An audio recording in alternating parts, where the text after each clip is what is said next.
علی بھائی اگلا سوال ہے، اگر کسی کے ہاں مردے بچے کی پیدائش ہو تو کیا اس بچے کو بھی غسل دے کر کفن پہنا کر جنازہ پڑھنے کے بعد دفنایا جائے گا، یا پھر باقی جانوروں کی طرح صرف مٹی میں دبا دیا جائے گا؟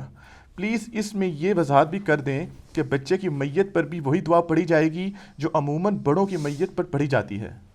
ہاں جی، دعا تو وہی پڑھیں آپ.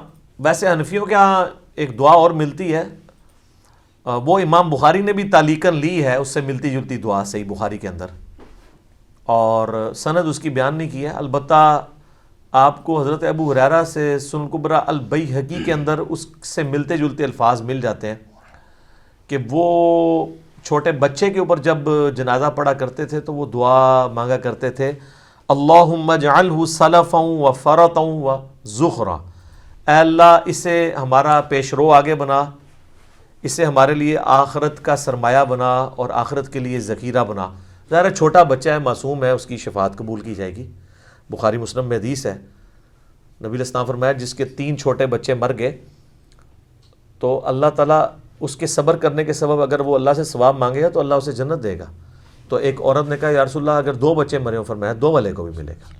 اور اس سے بھی آگے صحیح بخاری میں حدیث ہے کہ اگر اللہ تعالیٰ کسی بندے سے اس کی پسندیدہ چیز چھین لے، اب وہ ہر بندے کی ڈیفرنٹ ہے، کسی کی بیوی ہوگی، کسی کا بچہ ہوگا، کسی کی ماں ہوگی، کسی کی باپ، تو اللہ تعالیٰ فرماتا ہے کہ اگر وہ بندہ پھر مجھ سے سوال کرے گا تو اس کی جزا میں اسے جنت ہی دوں گا.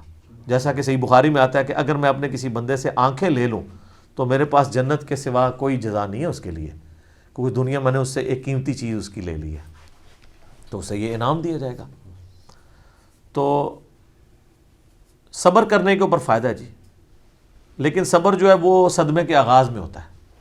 صحیح بخاری میں حدیث ہے، نبی علیہ السلام ایک عورت کے پاس سے گزرے، وہ قبر کے اوپر بیٹھی رو رہی تھی، واویلا کر رہی تھی، ظاہر ہے اسی لیے پھر زیادہ قبروں پہ عورتوں کی حاضری کو منع کیا گیا، کبھی کبھار جا سکتی ہیں.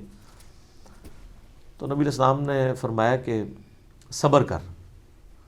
تو اس نے نہیں یہ دیکھا کہ رسول اللہ صلی اللہ علیہ وسلم تھے، اس کی کمر تھی اس طرف، اس نے کہا کہ تم پہ تکلیف گزری ہوتی تو تمہیں پتہ ہوتا. تو نبی علیہ السلام نے کوئی جواب نہیں دیا، آپ چلے گئے. تو پیچھے لوگوں نے بتایا کہ اللہ کے رسول تھے، تو نے اس طرح کی بات کی ہے. خیر وہ پھر روٹتی پیٹتی ہوں تو اپنے پیٹ چھاپا پہ گیا ہونا ہے. نبی علیہ السلام کے پاس آئی تو کہا یا رسول اللہ مجھے نہیں پتہ چلا، تو آپ صبر کر لیتے ہو. آپ فرمایا صبر صدمے کے آغاز میں ہوتا ہے.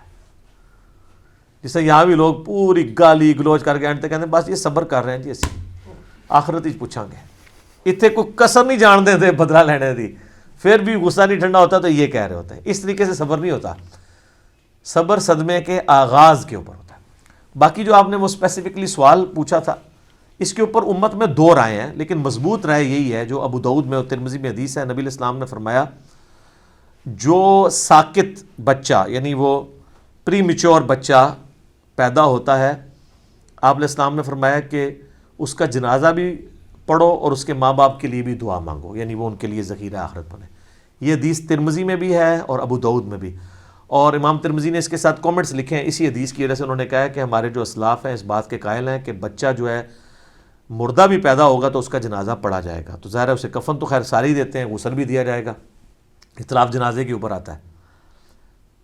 تو یہ بالکل درست ہے. اس کے بعد امام ترمذی نے ایک اور حدیث لی ہے جس میں انہوں نے حدیث کے اوپر کہا کہ یہ حدیث کی سند اتنی مضبوط نہیں ہے، البتہ موقوفاً انہوں نے کہا کہ ثابت ہے کہ اگر بچے نے سانس نہیں لیا تو اس کا جنازہ پڑھنے کی ضرورت نہیں ہے، یعنی وہ بھی ایک اسکول آف تھاٹ ہے. لیکن مضبوط یہ مرفوع حدیث ہے، وہ موقوفاً ہے، اور وہ بھی اتنی مضبوط روایت نہیں ہے، وہ روایت بھی کمزور ہے. مضبوط روایت یہی ہے کہ اس بچے کا جنازہ بھی پڑھا جائے گا، اور چاہے اس نے سانس لیے یا نہیں لیا. اور یہ سانس والا تو ویسے ہی انہوں نے بہانہ بنایا ہوا ہے. بخاری مسلم میں حدیث ہے کہ جب 4 مہینے گزرتے ہیں تو بچے میں روح پھونک دی جاتی ہے، تو وہ ڈلیوری سے پہلے 4 مہینے بعد بھی اگر ڈلیوری ہوتی ہے تو وہ زندہ تو ہوتا ہے، ووم آف دا مدر میں زندہ ہوتا ہے، ٹھیک ہے، باقاعدہ وہ حرکت کرتا ہے 4 مہینے کے بعد. یہ تو سائنس بھی تصدیق کرتی ہے. تو 4 مہینے کے بعد جب بچہ پیدا ہوا ہے، ہاں 4 مہینے سے پہلے پیدا ہوا ہے تو وہ اس کا معاملہ پھر وہ تو ظاہر ہے وہ بچہ پھر مکمل بھی نہیں ہوگا، اس کا جنازہ نہیں پڑھا جائے گا. لیکن یہاں پہ ہوتا ہے کہ مردہ بچہ پیدا، ابھی یہاں اکیڈمی میں لوگ رابطہ کرتے ہیں یار پڑھیں کیوں نہ پڑھیں، عموماً جو کہا جاتا ہے نا مردہ بچہ پیدا ہوا ہے، تو وہ بچہ نہیں ہوتا جو واش کروایا جاتا ہے، وہ واقعی بچہ ہوا ہوتا ہے. کہتے ہیں نہیں باہر سانس نہیں لیا، اندر ہی لیا ہے، اور باہر مردہ حالت میں آیا تو جنازہ پڑھیں، اس کو دفنائیں بھی اس کو. باقی یہ نہیں ہے کہ آپ نے پورا محلہ اکٹھا کر لینا ہے، رشتہ دار اکٹھے کر لینے ہیں. ٹھیک ہے 2-4 بندے پڑھ کے اگر آپ سمجھتے ہیں کہ اس سے زیادہ ایک ایشو کریٹ ہو جائے گا، آپ کے لیے زیادہ مسئلہ ہو جائے گا، تو آپ اس کو بس ٹھیک ہے 2-4 بندے اس کو غسل دے کے کفن دے کے تو دفنا دیں. لیکن رشتہ داریوں میں یہ بھی ہوتا ہے پھر بعد میں لوگ گلا کرتے ہیں نہیں دسے ہی نہیں سی، ٹھیک ہے، تو وہ ایک بڑا ایک عذاب شروع ہو جاتا ہے بعد میں، اور ایک اور نئی ایک چین شروع ہو جاتی ہے. تو مردہ بچے کا آپ جنازہ بھی پڑھیں گے، اس کو کفن بھی دیں گے، اسے مسلمانوں کے قبرستان میں دفنائیں گے. اس طریقے سے جانوروں کی طرح نہیں کسی جگہ بھی، وہ تو اس کو اسی طریقے سے مٹی کھود کے تو پھینک دیتے ہیں، اور پھر بعد میں یعنی وہ کتے بلے نکال کے بھی لے جاتے ہیں. تو انسان کے بچے کی ایک قدر ہے، وہ اس قدر کو کرنا چاہیے، اس طرح کی ایکٹیویٹی پرفارم نہیں کرنی چاہیے. جنازے کا پروٹوکول ہر مسلمان کا پروٹوکول ہے، وہ دینا چاہیے. مصنف ابن ابی شیبہ میں کئی صحابہ اور تابعین سے ثابت ہے کہ وہ مردے بچے کا جنازہ پڑھایا کرتے تھے. ایون کئی تابعین اور صحابہ کے بارے میں یہ بھی آتا ہے کہ وہ بچہ جو مردہ، یعنی اگر بچہ پیدا ہوا ہے اور اس نے ایک سانس بھی لی ہے، باہر نکل کے وہ مرا ہے، تو اس بچے کا نام بھی رکھتے تھے. ویسے سنت تو ہے 7ویں دن نام رکھنا، ٹھیک ہے. تو ایک عرب میں ذرا ایک رواج بھی تھا نا کہ وہ یاد رکھنے کے لیے تو نام بھی رکھ دیتے تھے. لیکن یہ مسئلہ اتنا ضروری نہیں ہے. اصل مسئلہ یہ ہے کہ غسل، کفن، جنازہ یہ تینوں کام ہیں، اور قبر بھی، یہ چاروں کام اسی طریقے سے ہوں گے.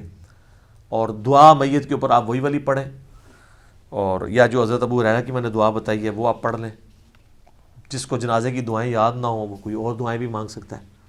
اچھا یہ جنازے کے اوپر نا اکثر وہ کہہ رہے ہوتے ہیں طاق صفحہ بناؤ جی، طاق صفحہ، یہ سنا ہے آپ نے؟ طاق صفحہ بناؤ. ان سے پوچھو یہ کہاں لکھا ہے؟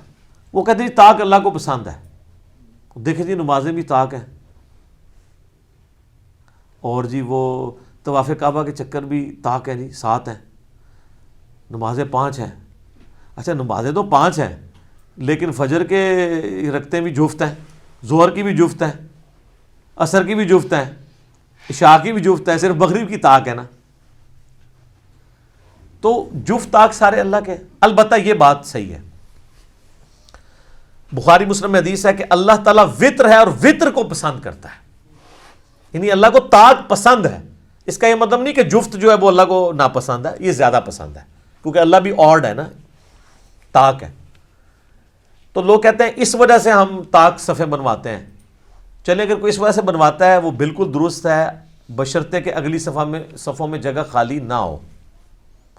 اب اگلی صفوں میں سے توڑ کے پچھلی صفحے بنانا کتنا بڑا ظلم ہے. یہ تو اگلی صف میں اگر بندہ نہیں ہوگا تو پچھلی صف والوں کی تو نماز ہی نہیں ہوگی. اور یہ پلی لینا یہ بات غلط ہے. صحیح مسلم میں حدیث ہے، صحابہ کرام کہتے ہیں ہم نے نبی اسلام کے پیچھے جنازہ پڑھا اور آپ کے پیچھے 2 صفیں تھی. مسلم شریف میں سر 2 صفوں والی حدیث موجود ہے. آپ نے تو 3 نہیں توڑوا کے کروائیں. ہاں کسی گراؤنڈ میں اگر آپ توڑوا کے کروانا چاہتے ہیں ایونلی پھر آڈ بنوائیں. یہ نہیں ہے کہ اگلی 3-4 صفیں جو ہیں وہ بڑی بڑی ہیں اور ان میں سے پھر آخری کو توڑ کے ایک اور چھوٹی سی بنا لی جائے. نہیں، پھر آپ ساری برابر کر کے تو آپ 5 کروا لیں اگر آپ نے کرنا ہی ہے. بال یہ کوئی حصہ نہیں ہے. اس طریقے سے پبلک میں یہ بھی مشہور ہے کہ جی وہ عورت جنازہ نہیں پڑھ سکتی. صحیح مسلم میں ہے کہ حضرت عائشہ رضی اللہ تعالیٰ عنہ نے کہا کہ لا کے میرے حجرے کے باہر رکھو سعد بن ابی وقاص کی میت کو، میں نے اس کا جنازہ پڑھنا ہے. تو صحابہ ریلیکٹنٹ ہوئے، تو انہوں نے کہا نبی علیہ السلام تو مسجد میں بھی جنازہ پڑھ لیتے تھے، تم کیوں ریلیکٹنٹ ہو؟ جائز ہے، پڑھ سکتے ہیں. یہ حرمین میں تو ہر نماز سے جنازے ہو رہے ہوتے ہیں. خانہ کعبہ شریف میں لا کے میتیں رکھتے ہیں لوگ. وہ دیکھیں نا سلام پھیرنے کے بعد تھوڑا سنت اذکار کا ٹائم دیتے ہیں، پھر ساتھ وہ کہتے ہیں کہ بھائی نماز جنازہ پڑھو. تو وہ مسجد کے اندر ہی، حرمین سے بڑی کون سی مسجد ہے، اس میں نماز جنازہ ہو رہا ہے. یہاں حنفیوں نے جناب وہ جنازہ گاہ علیحدہ قائم کیے ہوئے ہیں، اور وہ یہ کہتے ہیں مسجد میں جنازہ نہیں ہوتا. ایون میں نے دیکھا ہے کئی جگہ ان کے پاس وضو کا انتظام نہیں ہوتا نا، اور جنازہ گاہ دور ہوتا ہے، تو مسجد کے باہر وہ جنازہ کرا لیتے ہیں جوتیوں والی جگہ کے اوپر، کہتے ہیں اندر نہیں کرانا. پتہ نہیں کیا ہے. تو عورت جنازہ پڑھ سکتی ہے، مسجد کے اندر جنازہ ہو سکتا ہے، اور مردہ بچے کا بھی جنازہ ہوگا. دعا سب کے لیے ایک کافی ہے. ویسے اور مسلم شریف میں بھی دعائیں ہیں. بخاری میں ہے کہ نبی علیہ السلام 4 تکبیریں کہتے تھے. مسلم شریف میں ہے کہ آپ نے ایک جنازے میں 5 تکبیریں بھی کیں تو اس میں جو آپ چوتھی تکبیر ہے اس کے بعد بھی دعا مانگیں گے اور 5ویں کے بعد سلام پھیریں گے اور سلام ایک طرف پھیریں گے. نبی علیہ السلام کا یہی عمومی عمل تھا, صحابہ کا بھی.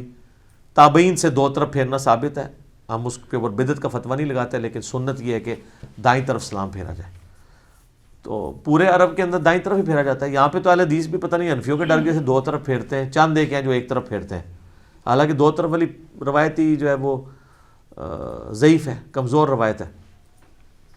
اور دعا وہ سب سے بہتر دعا وہی ہے جو ابو داؤد ترمذی ابن ماجہ میں ہے, اللہم اغفر لحینا و میتنا و شاہدنا و غائبنا و صغیرنا و کبیرنا و ذکرنا و انثانا اللہم من احییتہ منا فاحیہ علی الاسلام ومن توفیتہ منا فتوفہ علی الایمان. تو یہ دعا آپ دیکھ لیں, اس دعا پہ کبھی غور کریں. اس میں مردے کے لیے تو ایک ہی دعا ہے, باقی ساری زندوں کی ہیں, سب زندوں کے لیے دعائیں ہیں. بیسیکلی یہ عبرت ہے کہ آپ جنازہ پڑھیں, اس کے بعد آپ اس سے عبرت حاصل کریں. اسی کہا گیا کہ بخاری مسلم میں حدیث ہے, جو جنازہ پڑھ کے چلا جاتا ہے اس کو 1 قرات اجر ملتا ہے احد پہاڑ کے برابر, اور جو دفنانے تک ساتھ رہتا ہے اسے 2 قرات اجر ملتا ہے, کیونکہ دفنانے پہ عبرت ہوتی ہے. اور وہاں پہ ابو داؤد میں حدیث ہے کہ جب تم اپنے بھائی کو دفناؤ تو اس کی قبر پہ کھڑے ہو کے سوالوں کی استقامت کے لیے دعا کرو. مسلم شریف میں حدیث ہے, عمر بن عاص نے تو وصیت کی تھی کہ میری قبر پہ اتنی دیر بیٹھے رہنا ہے جتنی دیر ایک اونٹ کو نہر کر کے اس کا گوشت تقسیم کیا جاتا ہے, یعنی 2 گھنٹے, تاکہ میں اپنی قبر کے ساتھ مانوس ہوں اور میں اللہ کے آئے ہوئے فرشتوں کو جواب دوں. تو وہ اسی کی پلی لے کے انہوں نے کہا جی قبر پہ زان بھی دے دو, انگلی رکھ کے تلقین بھی کر دو. وہ پھر صفرے لگانے شروع کر دی, حالانکہ چیز صرف اتنی تھی. ٹھیک ہے, بہرحال اس حدیث کا یہ فائدہ ہے کہ عمر بن عاص نے امت کو یہ عقیدہ دے دیا ہے کہ عذاب قبر اسی قبر میں ہوتا ہے, فرشتے اسی قبر میں آتے ہیں. جو یہ کہتے ہیں نا وہ برزخی قبر کوئی ہوتی ہے, یہ تو وہ جی اگر کوئی جی ایئر کریش میں مر جائے, وہ جی سمندر میں ڈوب جائے, اس کی قبر کدھر ہے, یہ آپ کو کیا ٹینشن ہے, تو اسی بنانی ہے قبر ہوتی. اللہ تعالیٰ چاہے تو کسی کے لیے شیر کا پیٹ قبر بن جائے, کسی کے لیے سمندر قبر بن جائے, کسی کے لیے ہوائیں قبر بن جائیں, وہ تو برزخ کا معاملہ ہے. اس ڈیری میں بھی ہوتا تو کچھ بھی نہیں نظر آنا آپ کو. اللہ نے پردہ رکھا ہے, عالم برزخ کی چیز ہے, ان سین بیریئر ہے. تو اس طرح چیزوں کو ریلیٹ نہیں کرنا چاہیے اس حوالے سے کہ یہ یوں کیسے ہے تو ووں کیسے ہے. جو برزخی چیزیں ہیں ان پر ایمان لے کر آئیں, اور باقی ان کی ڈیٹیلز کا معاملہ اللہ کے ثبوت کر دیں. آپ کو نہیں یہ کہا گیا کہ آپ نے بیچ میں اس طریقے سے پخے نکال لیے. ٹھیک ہو گیا جی. اللہ تعالیٰ سے دعا ہے جو حق بات میں نے کہی اللہ تعالیٰ ہمارے دلوں میں راسخ فرمائے. اگر جذبات میں میرے منہ سے کوئی غلط بات نکل گئی تو اللہ تعالیٰ ہمارے دلوں ہی سے معاف کر دے, ہمیں کتاب و سنت کی تعلیمات پر عمل کر کے دوسرے بھائیوں تک پہنچانے کی توفیق عطا فرمائے. سبحانک اللہم و بحمدک اشہد ان لا الہ الا انت استغفرک و اتوب الیک وما علینا الا البلاغ المبین. جزاکم اللہ خیرا.